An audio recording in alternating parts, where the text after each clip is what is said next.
On a cold December morning in 2025, as the first light crept over the frosty rooftops, a headline flashed across Europe, sending a chill far deeper than the winter air. Hungary and Austria in advanced talks to join BRICS as partner nations. The words scrolled urgently across screens, catching millions off guard. The news, citing secret diplomatic meetings and confidential sources, stunned Brussels. The city, usually accustomed to political intrigue, was caught off balance. Hungary and Austria weren't just exploring trade, they were seeking a formal relationship with BRICS, a powerful bloc seen as a counterweight to the West and a symbol of shifting global power. The European Parliament was thrown into chaos. Leaders scrambled for enkordeen answeren and stierspransers, their faces etched with disbelief and concern. Was this a bluff, a negotiation tactic to gain leverage, or the start of a real split within the EU?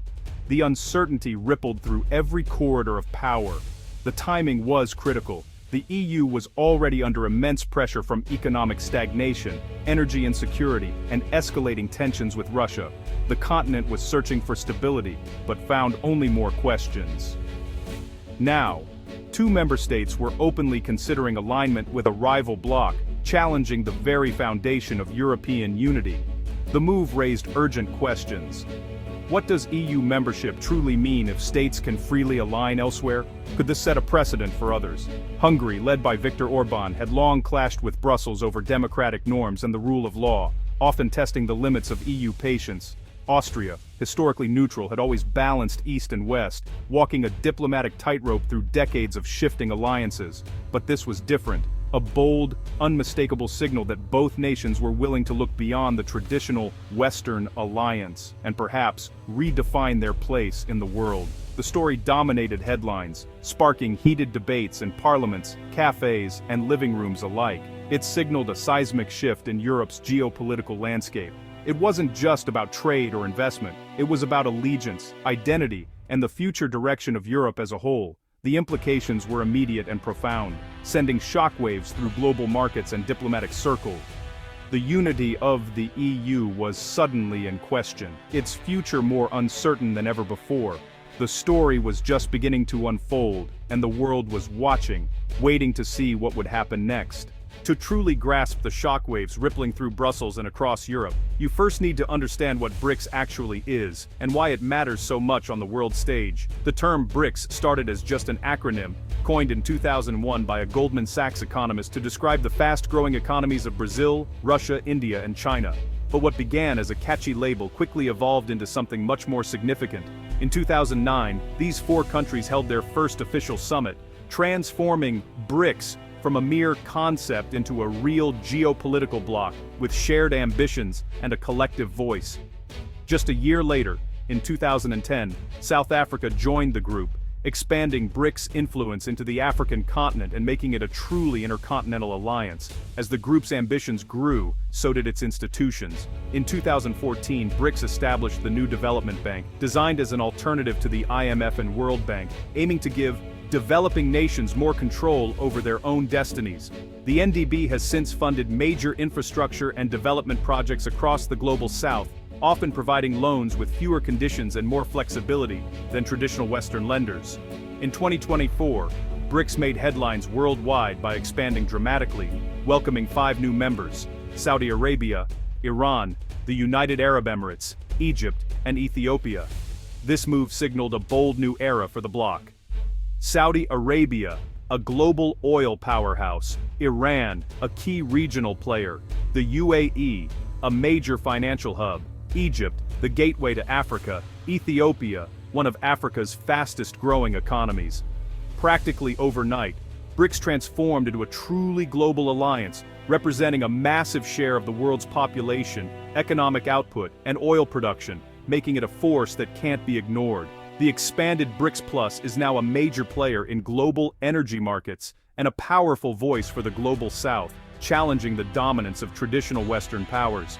Its appeal lies in offering an alternative to Western-dominated institutions, giving countries more options and a greater say in global affairs. For many nations frustrated with the current global order, BRICS provides a platform to push for reforms and amplify their influence on the world stage. BRICS is no longer just a club of emerging economies. It's a direct challenge to the existing world order and a catalyst for change. The group's rapid growth and expanding membership signal a profound shift in global power dynamics, with new alliances and rivalries emerging. Today, BRICS is a key player in shaping the future of international relations, trade, and diplomacy. Its rise is changing the way countries think about alliances, cooperation, and competition on the global stage. For countries like Hungary and Austria, the prospect of joining BRICS isn't just about economics, it's a strategic move in a rapidly changing world. As the bloc grows, the world is watching closely, wondering what comes next. BRICS appeals to countries seeking a world with more than one power center, offering an alternative to the dominance of traditional Western powers. The US and its allies have long dominated global institutions, often sidelining the interests and voices of emerging economies and developing nations. BRICS offers a multipolar vision, power shared among diverse regions, allowing for a more balanced and representative global order. Its economic focus is attractive: trade, investment, and development loans with fewer conditions than the West, making it easier for countries to pursue their own growth strategies. Political non-interference is a core principle, drawing leaders who resent Western criticism and value sovereignty over domestic affairs. For Hungary's Orbán, BRICS is a forum free from EU pressure on democracy and human rights, providing a space to engage internationally without external scrutiny. The bloc's size is compelling. BRICS Plus represents nearly half the world's population and a growing share of global GDP, making it a powerful force in shaping the future. Membership means access to vast markets and resources, opening doors for trade, investment, and new economic opportunities. For countries feeling constrained by the West, BRICS is a way to gain leverage, diversify partnerships, and assert their own interests on the world stage.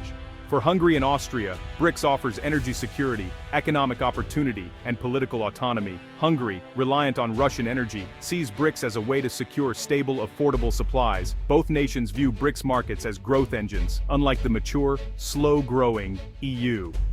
Hungary's Eastern opening policy has already attracted Chinese investment. Austria's export-driven economy seeks new markets. Politically, partnering with BRICS asserts sovereignty and reduces dependence on Brussels. The new development bank offers faster, less restrictive funding for infrastructure. For both, it's a calculated risk, trading some EU solidarity for tangible gains. The move is about hedging bets in a changing world. The EU and BRICS are fundamentally different. The EU is a tightly integrated union with binding laws and shared values: democracy, rule of law, and human rights. Sovereignty is pooled for collective strength. BRICS is a loose intergovernmental group, no central authority, no binding rules. Its focus is pragmatic, economic cooperation and global influence, not integration. BRICS is value neutral, uniting democracies, autocracies, and monarchies. The EU enforces its values. BRICS prioritizes non-interference. For countries wary of EU oversight, BRICS offers flexibility. The contrast explains why some EU members are tempted to look east. Hungary and Austria's BRICS pivot is rooted in history and strategy. For Hungary, it's the next step in Orbán's Eastern opening, a vision of Hungary thriving in an Asia-led century. Orbán sees the EU as stagnant and overbearing. BRICS is dynamic and pragmatic. His government frames this as defending sovereignty and resisting EU pressure. Austria's motivation is different, its tradition of neutrality and bridge building. Vienna wants to balance East and West, reviving its Cold War-era role as a mediator. The Austrian economy is deeply tied to Eastern markets. For Austria, BRICS is about pragmatic hedging, not rebellion. Both countries are seeking leverage and relevance in a multipolar world. Their moves reflect a broader shift in European strategy. Hungary and Austria's BRICS overtures threaten EU unity. The EU's strength comes from speaking with one voice. Divergent foreign policies undermine this. Aligning with BRICS, which includes rivals like Russia and China, creates conflicts of interest. It challenges the EU's common foreign policy and the principle of sincere cooperation. The risk: a two-tier Europe, with some members fully committed and others hedging. This could erode trust, paralyze decision-making, and set a precedent for others to follow. If unchecked, more states may seek external alliances, fragmenting the Union. The EU faces a real test of its cohesion. The consequences for the EU could be severe. Its global influence relies on a unified market and regulatory power, the Brussels effect. Fragmentation would weaken its negotiating position and diminish its voice. Internally, Hungary and Austria's actions risk a permanent ideological split. The EU could become paralyzed by infighting, unable to act on key issues. Security is also at stake. Close ties with BRICS members like Russia complicate NATO and EU defense. Trust within alliances could erode, creating vulnerabilities. A Europe à la carte would spell the end of the EU as a political force. The dream of unity could unravel, replaced by a weaker, divided continent. The stakes have never been higher. Hungary and Austria's moves reflect a global shift from unipolarity to multipolarity. For decades, the US dominated. Now rising powers demand a greater say. BRICS is building alternative institutions and challenging Western dominance. The world now has multiple centers of influence: Washington, Brussels, Beijing, and the global South. Countries are adopting flexible, multi-aligned strategies to maximize their interests. Hungary and Austria are leveraging this competition for autonomy and advantage. Europe must adapt, unify, and assert itself, or risk fragmentation. The era of a single global power is over. The EU's response will shape its future. Will it be a shaper of the 21st century, or be shaped by it? The world is watching Europe's next move. The story is far from over.